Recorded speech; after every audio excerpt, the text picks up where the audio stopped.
Hello children, आज हम कथा मंजूषा से पाठ 6 कबाब की खुशबू का शेष भाग पढ़ेंगे। पिछली वीडियो में मैंने आपको बताया था कि किस प्रकार से एक सराय के मालिक जो था एक गरीब भिखारी को डांट फटकार लगा रहा था। वहीं सराय के सामने से गुजरते हुए एक मुल्ला जो थे जिनका नाम नसरुद्दीन था, जब उन्होंने इस चीख पुकार को सुना तो वे अंदर चले गए और उन्होंने देखा कि सराय का मालिक जो था वो बुरी तरह से डांट रहा था एक गरीब भिखारी को। उन्होंने सराय के मालिक से कारण जानना चाहा तो उसने बताया कि ये गरीब भिखारी जो है इसने अपनी थैली से रोटियां निकालकर मेरे कबाब पर रख दी जब मैं अपने लजीज कबाब को भून रहा था, और रोटियों पर रखकर इसने मेरे कबाब की सारी खुशबू जो है वो चुरा ली है। इसलिए अब मैं इससे कीमत मांग रहा हूँ। जो खुशबू इसने चुराई है उस खुशबू की कीमत मांग रहा हूँ, तो ये मुझे दे नहीं रहा है, इसलिए वो उसे डांट रहा था। ये सुनकर जो मुल्ला नसरुद्दीन थे उन्होंने भिखारी से भी पूछा कि भाई तुम सच सच बताओ, क्या जो सराय का मालिक कह रहा है वो सच है या नहीं। लेकिन भिखारी जो था वो इतना डर गया था, डरा हुआ था कि वह कुछ नहीं बोल पाया। तब मुल्ला नसरुद्दीन ने उससे पूछा कि क्या तुम्हारी जेब में एक भी पैसा नहीं है जो तुम इसे दे सको, जो तुमने उसकी खुशबू चुराई है कबाब की उसकी कीमत दे सको। इसके आगे अब हम देखेंगे। इस पर भिखारी ने चुपचाप अपनी जेब से कुछ टके निकालकर मुल्ला के हथेली पर रख दिए। टके जो हैं एक मुद्रा है, जो यानी सिक्के जो थे उसके पास टके जो कि वहाँ कहलाए जाते थे इस्तांबुल में। तो उसने अपनी जेब से कुछ सिक्के निकालकर मुल्ला की हथेली पर रख दिए। टके देखते ही सराय के लालची मालिक ने मुल्ला के सामने अपने हाथ फैला लिए। हाथ किस लिए फैला लिए? उन सिक्कों को, उन टके को लेने के लिए। मुल्ला ने टके उसके हाथ में रखने की बजाय क्या किया उसने?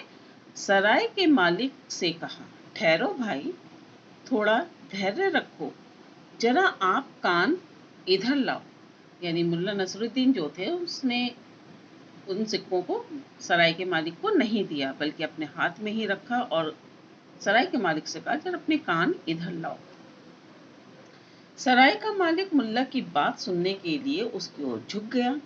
जैसे ही सराय के मालिक ने अपना कान मुल्ला की तरफ किया, मुल्ला ने टके अपनी मुट्ठी में बंद किए और मुट्ठी को थोड़ा ढीला करके सराय के मालिक के कान के पास इस प्रकार हिलाए कि वह उन सिक्कों की आवाज सुन सके।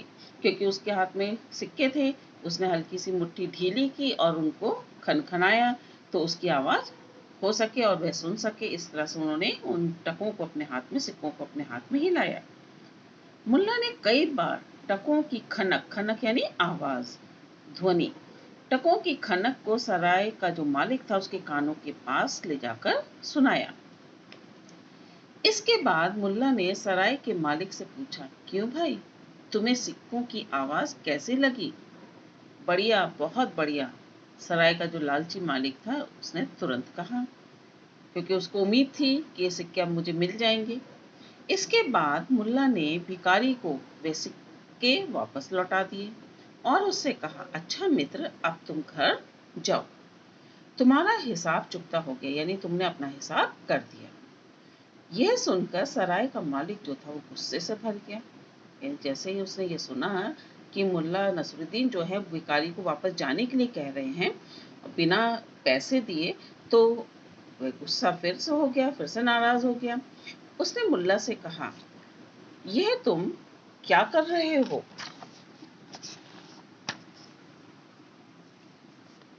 यह मेरा हिसाब चुकाए बिना कैसे जा सकता है? पहले इसे मेरे कबाब की खुशबुओं की कीमत चुकानी होगी, वरना मैं इसे यहाँ से जाने नहीं दूंगा, सराय के मालिक ने नाराज होते हुए कहा। मुल्ला ने सराय के मालिक से कहा, ज्यादा चालाक बनने की कोशिश मत करो, तुम्हें तुम्हारे लजीज कबाब की खुशबू की पूरी कीमत अदा की जा चुकी यानी कीमत दी जा चुकी है। कैसे? मुझे पैसे कब और किसने दिए? सराय के मालिक ने गुस्से से कहा। पैसे कब दिए मैं तुम्हें बताता हूँ। मुल्ला बोले, देखो इस भिखारी ने तुम्हारे कबाब की सिर्फ खुशबू ली थी, कबाब खाया तो नहीं था, इसलिए तुम्हें भी सिक्कों की खनखनाहट सुनाई दी गई, यानी सिक्कों की जो आवाज थी वो सुना दी गई थी। अब तुम अपना काम करो और इसे भी यानी भिखारी को भी जाने दो। मुल्ला की बात का सराय के मालिक के पास अब कोई उत्तर नहीं था, क्योंकि अब वह समझ चुका था सराय का मालिक कि मुल्ला जो है वो समझ गए हैं उसकी चालाकी के विषय में। अब वो उन्हें बेवकूफ़ नहीं बना सकता, क्योंकि वो भिखारी को तो बेवकूफ़ बनाने की कोशिश कर रहा था, लेकिन मुल्ला नसरुद्दीन को वह नहीं बना सकता, और इसलिए उसने कोई जवाब नहीं दिया। और इस प्रकार से मुल्ला नसरुद्दीन जो थे उन्होंने एक गरीब भिखारी को न्याय दिलाया। इसके प्रश्नोत्तर हम पहली वीडियो में डिस्कस कर चुके थे बच्चों। अब इसमें आप लास्ट का जो प्रश्न है यही रह गया है, इसको डिस्कस कर लेते हैं। क्वेश्चन 4 तक हमने डिस्कस कर लिए थे इससे पहले।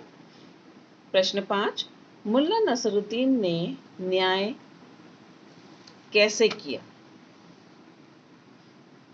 इसका आंसर अपने शब्दों में बना के लिखिएगा, क्योंकि आपको एक्सप्लेन करना है सारा ये सब, किस प्रकार से न्याय दिलाया था उस गरीब भिखारी को। तो इसमें आप लिख सकते हैं, मुल्ला नसरुद्दीन ने जब भिखारी से पूछा कि तुम्हारी जेब में एक भी पैसा नहीं है क्या, तो भिखारी ने कुछ टके निकालकर उन्हें दे दिया।